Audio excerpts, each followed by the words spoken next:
Hello everyone. हमारे revision series का next chapter है our environment. So let's start the chapter. So जैसे हमारा चैप्टर का नाम है अवर एनवायरनमेंट, तो सबसे पहले हम डिस्कस करते हैं एनवायरनमेंट होता क्या है। सो हमारे चारों तरफ प्रेजेंट हर एक चीज़ जिससे हम घिरे हुए हैं उसको हम लोग कहते हैं environment. It is that surrounds अस।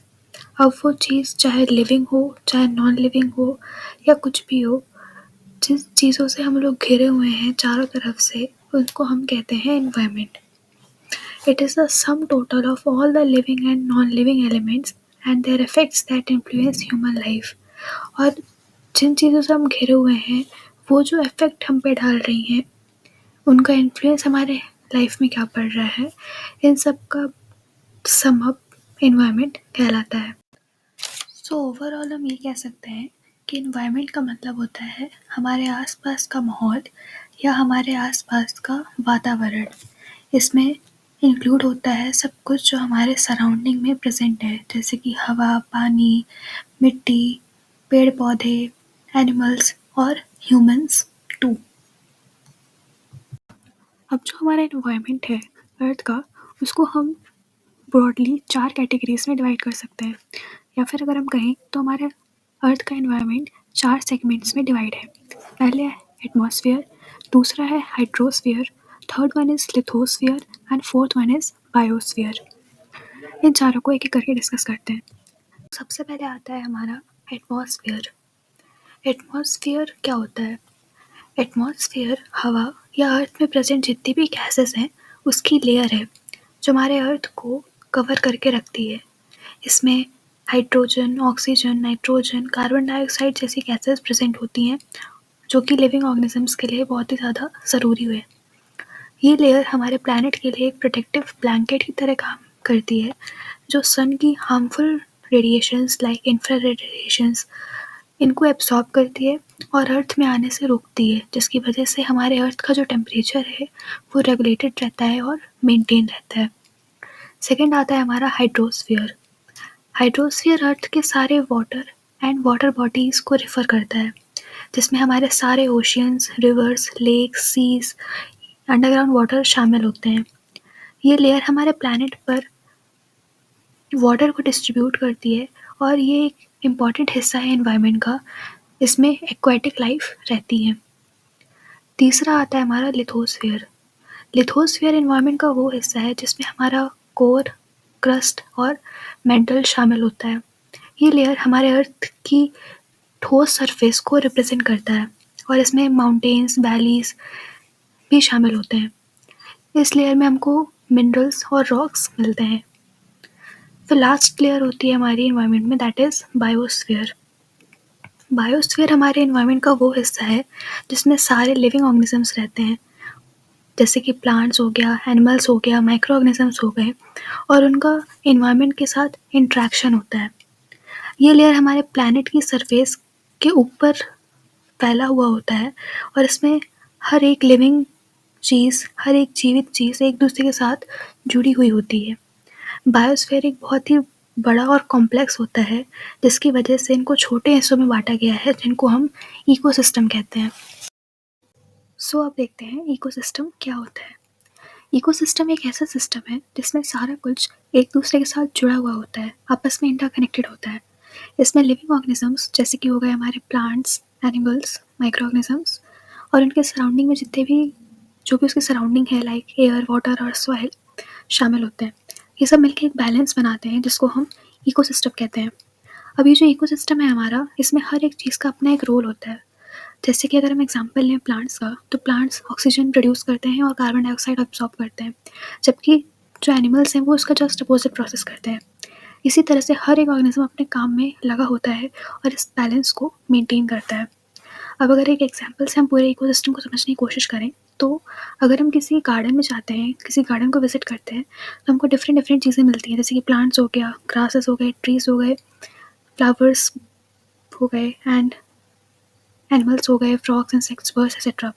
ये जितने भी लिविंग ऑर्गेनिजम्स हैं वो अपने इन्वायरमेंट से इंटरेक्ट करते हैं और आपस में इंटरकनेक्टेड होते हैं। सो ये जो गार्डन हुआ वो एक इकोसिस्टम हुआ।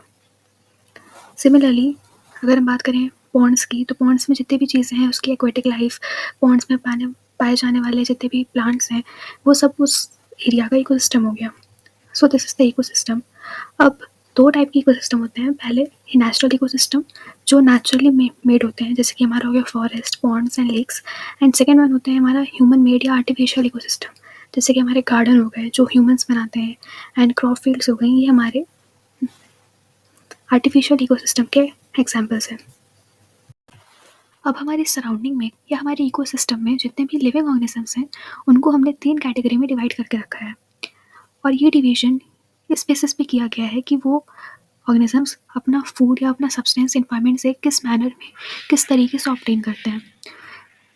इस डिवीजन में सबसे पहले नंबर पे आता है हमारा producers, second one is consumers and third one is decomposers. पहले देखते हैं प्रोड्यूसर्स क्या होते हैं। तो जैसा कि हमको नाम से समझ में आ रहा है, प्रोड्यूसर्स, इसका मतलब होता है कि ऐसे ऑर्गेनिजम्स जो फूड को प्रोड्यूस करें इन्वायरमेंट में, या जो खुद अपना खाना बनाएं, उसको हम लोग कहते हैं प्रोड्यूसर्स। जितने भी हमारे ग्रीन प्लांट्स हैं जो अपना खाना खुद बनाते हैं by the process known as photosynthesis, इस कैटेगरी में बिलोंग करते हैं, दैट इज़ प्रोड्यूसर्स। फिर सेकेंड कैटेगरी आती है हमारी कंज्यूमर्स। कंज्यूमर मतलब जो फूड को कंज्यूम करे, आइदर डायरेक्टली और इनडायरेक्टली। सो ऐसे ऑर्गेनिजम्स जो फूड प्रोड्यूस हुआ है उसको कंज्यूम करे डायरेक्टली और इनडायरेक्टली, आर कॉल्ड कंज्यूमर्स। अब जो हमारे कंज्यूमर्स होते हैं वो 3 कैटेगरी में हम उसको सब डिवाइड करते हैं। पहला आता है herbivorous, second one is carnivorous and third one is omnivorous और पैरासाइट्स। हार्बीवोरस ऐसे ऑर्गेनिजम्स होते हैं जो सिर्फ और सिर्फ ग्रीन प्लांट्स खाते हैं। हार्बीवोरस का एग्जांपल है जैसे काऊ हो गया, हमारा बफेलो हो गई, ये सिर्फ और सिर्फ ग्रीन प्लांट्स एंड वेजिटेशंस खाती हैं। सो ये कैटेगरी है हार्बीवोरस की। Second one is carnivorous. Carnivorous ऐसे एनिमल्स जो सिर्फ और सिर्फ मीट खाएं या फिर किसी अन्य ऑर्गेनिजम्स का मांस खाएं, तो उसको हम लोग कहते हैं कार्निवोरस। जैसे कि हमारा हो गया लायन, चीता, बाघ, ये सब एग्जाम्पल्स हैं कार्निवोरस के। थर्ड वन इज ओमनीवोरस और पैरासाइट्स। ओमनीवोरस मतलब ऐसे ऑर्गेनिज्म जो प्लांट्स भी खाएं और मीट भी खाएं, जो दोनों बिहेवियर शो करें एज हार्बीवोरस एंड कार्निवोरस, उनको हम लोग कहते हैं ओमनीवोरस। एंड पैरासाइट्स ऐसे ऑर्गेनिजम्स जो दूसरे लिविंग ऑर्गेनिजम्स पे डिपेंडेंट हो अपने फूड के लिए। सो कंज्यूमर्स को हमने 3 कैटेगरी में सब डिवाइड किया। फिर आते हैं हमारे जो थर्ड कैटेगरी है वो है हमारी डिकम्पोजर्स की। डिकम्पोजर्स मीन्स ऐसे ऑर्गेनिजम्स जैसे कि जो किसी भी डेड सब्सटेंस को या फिर वेस्ट सब्सटेंस को ब्रेक डाउन करे और उससे अपना फूड ऑब्टेन करे। जितने भी हमारे माइक्रो ऑर्गेनिजम्स हो गए जैसे कि बैक्टीरिया, फंगी, ये सब हमारे डिकम्पोजर्स की कैटेगरी में लाई करते हैं। अब इसको एक डायग्राम से समझें तो सबसे पहले आता है हमारा प्रोड्यूसर्स जो खुद अपना खाना बनाते हैं, जिसमें हमारे ग्रीन प्लांट्स लाई करते हैं, जितने भी ट्रीज हो गई, ग्रासेस हो गए, दैट इज़ प्रोड्यूसर्स, क्योंकि वो अपना खुद खाना बनाते हैं और प्रोसेस होती है फोटोसिंथेसिस खाना बनाने की। फिर आता है हमारा कंज्यूमर्स। कंज्यूमर्स मतलब जो या तो हंट करें या तो गैदर करें, मीन्स जो फूड बना है उसको डायरेक्टली या इनडायरेक्टली किसी भी तरह से ऑब्टेन करें, उसको हम कहते हैं कंज्यूमर्स। नाम से समझ में आ रहा होगा दैट कंज्यूम समथिंग। और इसको हमने 3 कैटेगरी में डिवाइड किया, दैट इज़ प्राइमरी, सेकेंडरी और टर्शरी, या इसको हम हार्बीवोरस, कार्निवोरस एंड ओमनीवोरस भी कहते हैं। फिर थर्ड वन इज डिकम्पोजर्स जो डेड प्लांट्स एंड एनिमल्स से अपना फूड ऑब्टेन करें and they put nutrition back into the soil, जैसे कि हमारा बैक्टीरिया हो गया, मशरूम्स हो गए। So this is our decomposers. So अब हमारा नेक्स्ट टॉपिक आता है that is food chain. Food chain क्या होती है? सो फूड चेन एक कॉन्सेप्ट है जो कि ये दिखाता है कि हमारे इकोसिस्टम में, हमारे एनवायरनमेंट में कैसी एक स्पेशीज़ दूसरे स्पेशीज़ को खाना प्रोवाइड करता है और किस तरह से हमारे इकोसिस्टम में एनर्जी का ट्रांसफ़र होता है या एनर्जी का फ्लो होता है। फूड चेन की शुरुआत होती है एक प्लांट से और धीरे धीरे करके ये एनिमल्स को इंक्लूड करता जाता है।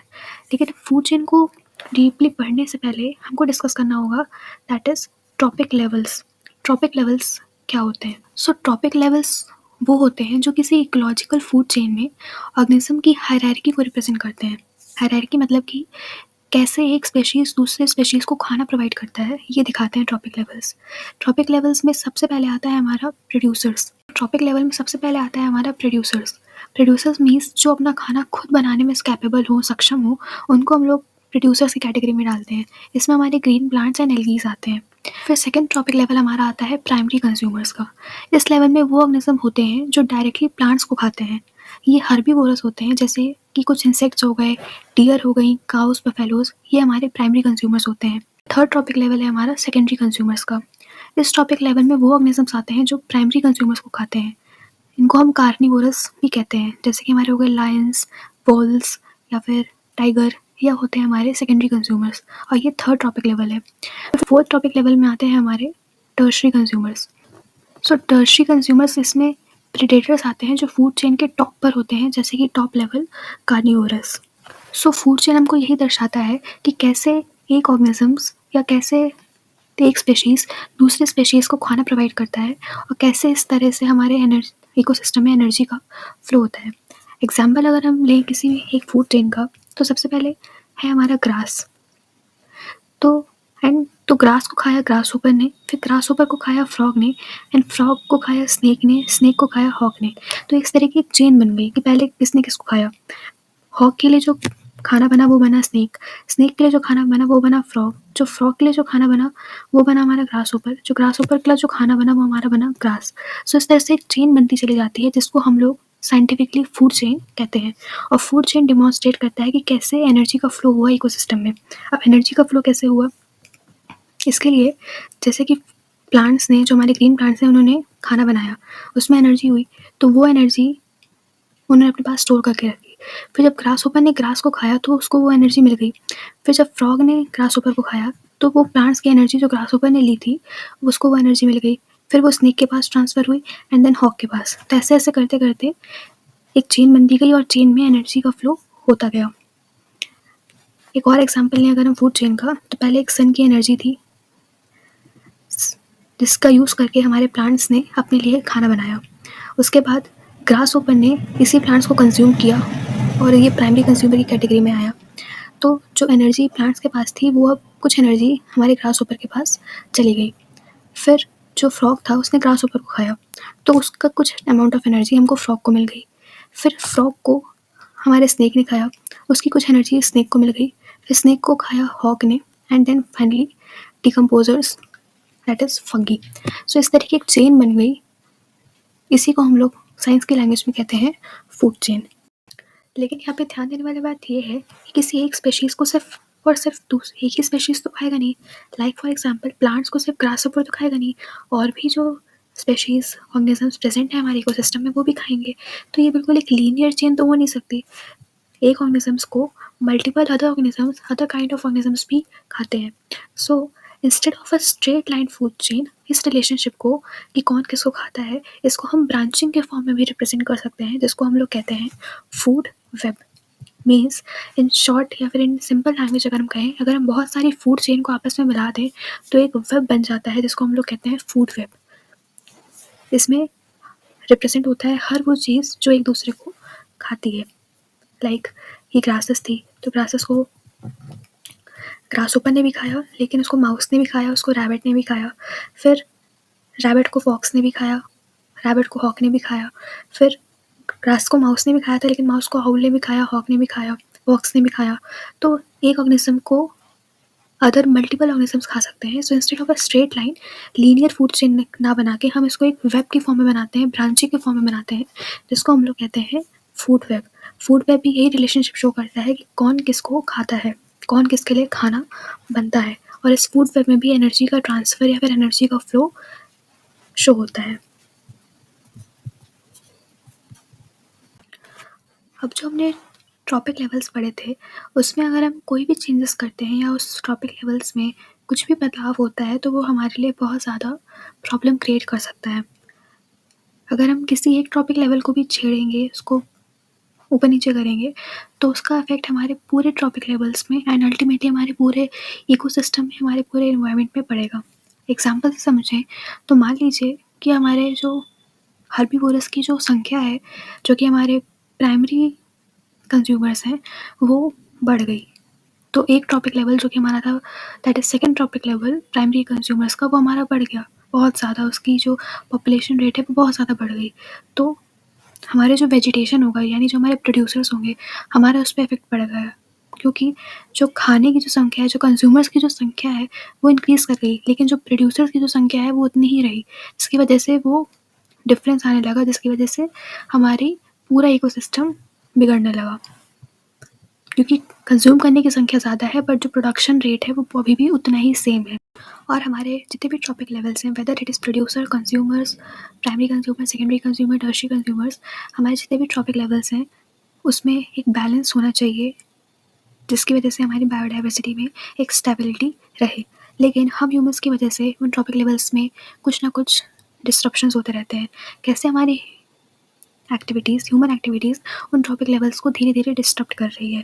जैसे हम ह्यूमंस डिफॉरेस्टेशन कर रहे हैं, पेड़ों को काट रहे हैं, ओवर फिशिंग कर रहे हैं, पॉल्यूशन फैला रहे हैं, जिसकी वजह से ये ट्रॉपिक लेवल्स में डिस्टर्बेंस क्रिएट हो रही है।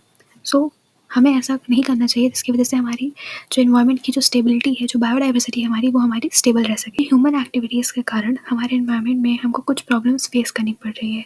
यहाँ हम 2 प्रॉब्लम्स का डिस्कशन करेंगे जो कि हमारे चैप्टर में है, that is first one is depletion of ozone layer and second one is waste disposal. So starting with ozone layer and its depletion.